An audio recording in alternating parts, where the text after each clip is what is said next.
morning everyone. So this is gonna be my first vlog from 27 vlogs. This video is about my trip with my office colleagues to Manali. So this video is gonna show us how we reached to Manali, what are the activities that we did there for 2 days, and the struggles that we faced during our travel, the awesome spots that we visited, and the great food that we had on top of the mountains. So get ready and join us in this beautiful ride.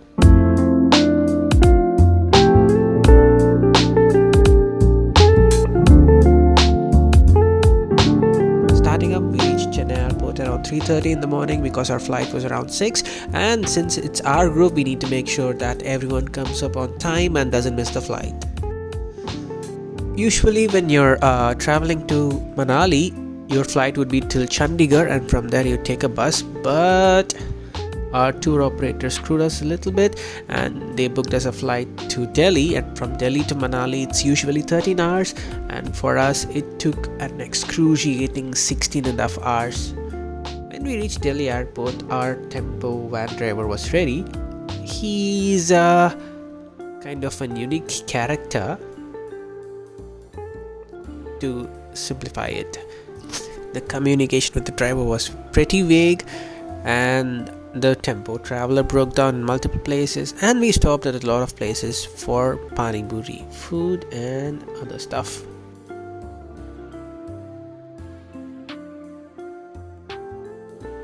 At a certain point we were filling diesel, and I was pretty surprised and was questioning myself whether I was in India or Canada because there was a huge container with the Canadian flag on it. We stopped to drink something or eat something, and I ordered a black tea, which I regularly do, and this was the worst black tea that I've ever had in the world.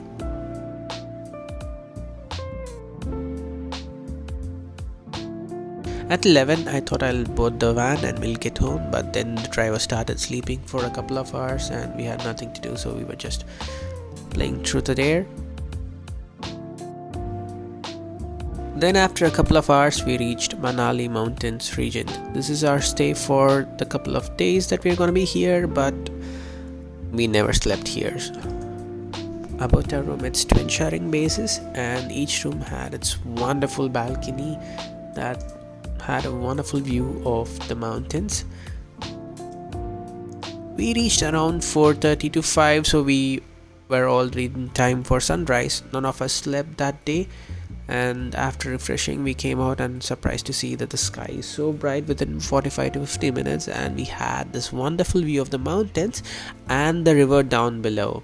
The river was pretty harsh, and we heard from the locals that this river goes from here to the Atal tunnel, and it's pretty long, and this joins a lot of major rivers downstream. After having our breakfast, we started towards Sholang Valley, but the traffic was pretty heavy considering it's the Independence Day, and that entire weekend everything is fully occupied. Drizzling stream down, these are things that you have to see when you're riding out here. Along the way to Sholang Valley, if you take a look at your right side, you can see a lot of mountains, and if you have a keen eye for details, you can point out a lot of small streams and waterfalls which might escape an ordinary eye. These are wonderful sights because you can see the water falling from pretty high, and they give a really aesthetic view to the entire road. And to your left you'd find the river that goes from here to Atal tunnel. Going to Sholang Valley, you'll find these lot of iron bridges that are constructed by the Indian Army and the BRO, Border Roads Organization, and they work very hard to keep these roads active because every year you'll find a lot of landslides here, and we were extremely lucky not to get caught up in one of them. We were able to see lots of broken roads and rocks on the road.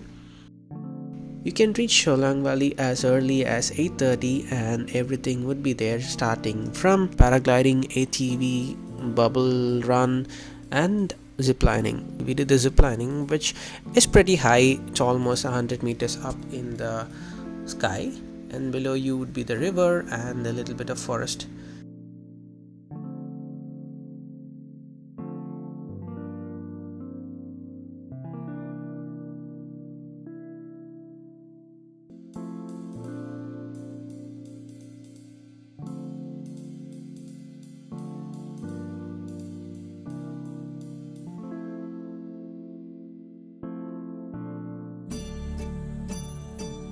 After a little adventure, we headed to Jamuna and Vashisht temple.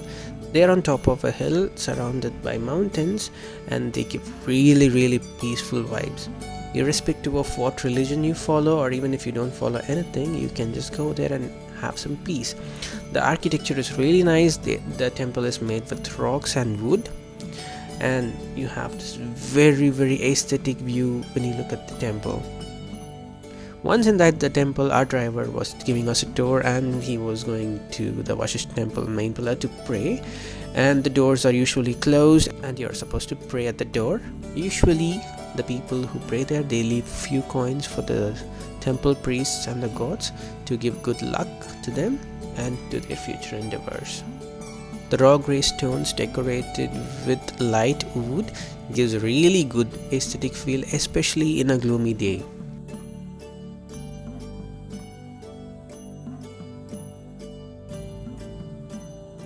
And the unique thing about Vashisht temple is that there is a hot water pond.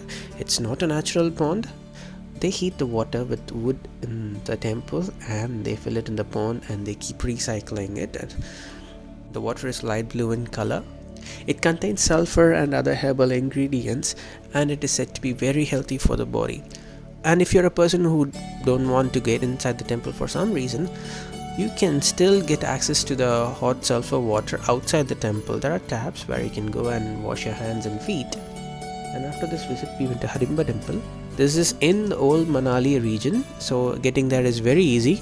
It's 2.5 kilometers and you can go there.